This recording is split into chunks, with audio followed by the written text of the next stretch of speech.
સમાચારોમાં આગળ વધીશું। રાજકોટથી સમાચાર। રાજકોટ શહેરમાં રખડતા શ્વાનનો આતંક। રાજકોટમાં 4 માસમાં 6000 લોકોને શ્વાને બચકા ભર્યા। જાન્યુઆરીમાં 1695 લોકો પર શ્વાને હુમલો કર્યો। ફેબ્રુઆરીમાં શ્વાનના હુમલાના 1372 કિસ્સા આવ્યા। માર્ચમાં 1379 લોકો શ્વાનના હુમલાનો શિકાર બન્યા। એપ્રિલમાં 1553 લોકો પર શ્વાને હુમલો કર્યો।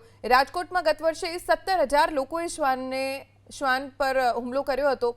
ખસીકરણ પાછળ કરોડોનો ખર્ચ છતાં શ્વાનનો આતંક યથાવત છે। રસીકરણ ખસીકરણ પાછળ 1.13 કરોડનો ખર્ચ થાય છે અને છતાં લોકો ઉપર શ્વાનોના હુમલા યથાવત રહ્યા છે।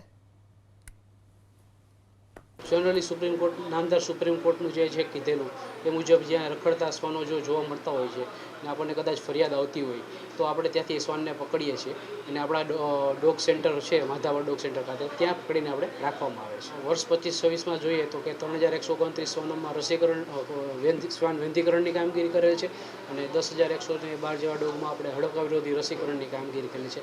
અને આ માટે રાજકોટ મહાનગરપાલિકા દ્વારા લગભગ 1 કરોડથી પણ વધારે ખર્ચો થયેલો છે।